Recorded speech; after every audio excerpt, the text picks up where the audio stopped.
It's 10 p.m. Do you know where your children are? It's not 10 p.m., at least not of the filming of this video. But do you know where your kids are? Do you know where your siblings are? Do you know where your cousins are? Do you know? Do you know what the people in your life are up to, especially the little ones, the young ones? Do you know where they're at? Do you know what they've been up to? You know, a lot of people, when they talk about, oh, look at, the younger generations, they're screwed. They're on TikTok and they're doing dances. And yeah, there is a lot of things that my generation and younger alpha, generation alpha, is doing that's not okay. I mean, you look at just just take a look. Just look at vape rates are through the roof. We were winning the battle against nicotine. We are winning the battle against nicotine, and now it appears that we are even worse off than we were before. And it's kind of like, well, dang. And you know, there's so much I could talk about, things that my generation isn't doing right and things that aren't kosher. But at the end of the day, that's kind of small fries to this news story that I saw. I'll play the clip now. 15-year-old Caden Holland, a.k.a. Baby K, the alleged gunman leading a juvenile hit squad trying to kill a middle schooler on a Prince George's County school bus May 1st. As two juvenile accomplices hold the boy down, the gun misfired, saving his life. A 14-year-old girl is accused of setting the crime up in a gang dispute. Yeah. So if you didn't get the context or you didn't completely understand it from the video, there is a hit put out on this kid on a bus. I couldn't find necessarily a motive for it. They were saying maybe it was gang related, but this 15-year-old kid, his name is Baby K, went onto the bus with another 14-year-old, or another 15-year-old and a 14-year-old, and we're going to shoot this kid on the bus. They ran on the bus when he was the last one on there. They got by the bus driver, which I don't even know what to say about the bus driver, but then again, you see three kids run on the bus with a gun. I don't exactly know what I expect you to do in that scenario, but they ran on the bus and they tried to shoot this other kid. They're all in the 8th grade, or they're all like 14, 15. So they're all, like, as far as I know, they're all in the 8th grade. Like, this wasn't even high school. This was all 8th grade. And they try and shoot this kid. And luckily the gun malfunctioned, so they actually couldn't shoot this kid, and the kid wasn't seriously hurt. But it was said that apparently there is a 14-year-old girl who is they label as the mastermind. I don't know if she was the mastermind, but she certainly had the logistics.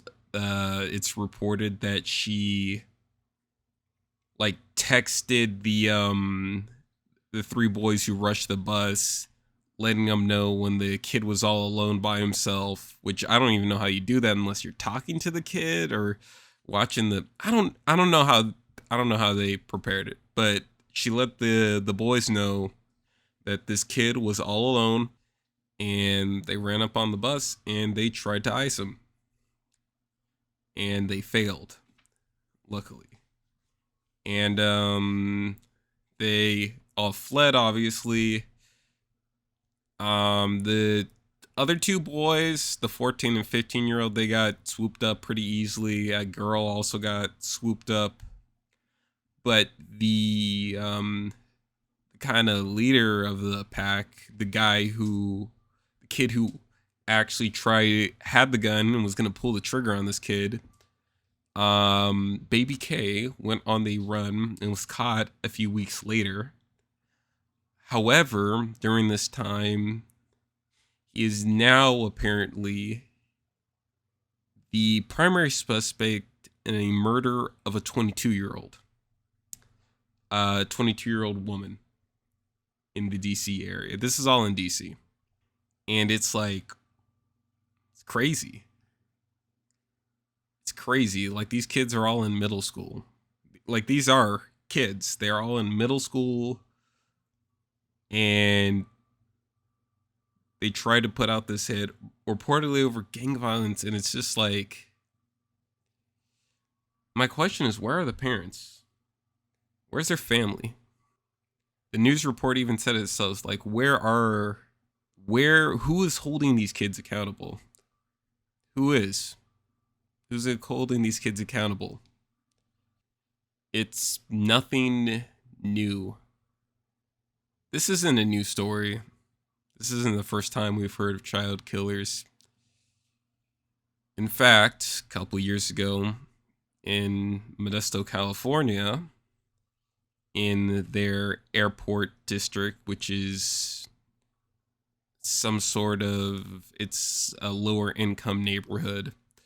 There was a man running a taco truck. I think he was like 67.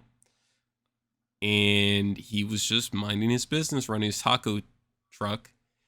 And a 13-year-old came up to him, shot him in the face, and ran off. He killed this man for quite literally no reason. No rhyme, no reason, no motive. Doesn't seem like he knew this guy, except that he was just in the neighborhood. He just sold tacos, and this kid killed him. What are we doing, folks? What are we doing? You know, it doesn't speak on his parents. Neither two families really, it spoke on their parental situation. But at least with the kid with the taco truck, we know he came from a lower income area and an area that is some would consider impoverished. You know, not a lot of good social support, not necessarily a great place for kids, gang violence. What are we doing? Clearly, these kids were not fostered in a good environment. This was not a good environment for children. And so they took to crime. They took to doing these things that are insane. Quite literally insane. Like planning a hit, shooting a random guy at a taco truck. And this isn't a new concept. I'm going to bring to you a case of Robert I think it's Sanderford. He was an 11-year-old from Chicago who his mother, we do know this, his mother was arrested for prostitution, drug user, just struggling. His dad was largely out of his life because he was locked up on a firearms charge. And from what it shows, kid was well known to social services for being abused, being hurt. And at the age of 8, he dropped out of school, which is, again, 8, you're barely in school, right? Like, you've been in school for like 2-3 years at that point. Kid drops out of school, starts robbing people. He got arrested for armed robbery. The picture I put up, that's a mugshot. That is a mugshot from an armed robbery. And at the age of 11, he was asked by his gang to do a favor. It's not completely specific why this group of kids was chosen, but he went and he emptied his gun on a group of kids one of the bullets struck a 14-year-old girl. Now, as far as the rest of the group, not sure if it was, other gang members or whatnot, but as far as I can see, it was just a random teenage girl that was the one who was killed. And so naturally, there was a lot of heat on them. There was a whole lot of heat on this kid. And his gang was like, hey, we'll get you out of town. And he was picked up by a 14 and 16-year-old. And they were like, we're going to take you to a safe house. We're going to take you to a safe house. And we'll put you up till the heat dies down. And instead, they drove him under a bridge and executed him. The kids who killed him were kids themselves. They were 14 and 16. His own gang. These kids, 16, 14, and 11, all of these kids were a part of the same gang running rampant through the streets in Chicago. This is in 1994. This is nothing new. Kids in bad environments going down a bad path. And when I mean this is nothing new, this is nothing new. 1979. 16-year-old Brenda Spencer comes from a broken home. Her parents got divorced. Her dad was an alcoholic. I don't know if the allegations were ever confirmed, but she says that he abused her sexually and physically. And one thing that was well noted is her high school is she was noted as suicidal. Her dad, for whatever reason, noticing this, buys her a rifle. She was inclined to believe that it was so that she would actually kill herself. Regardless,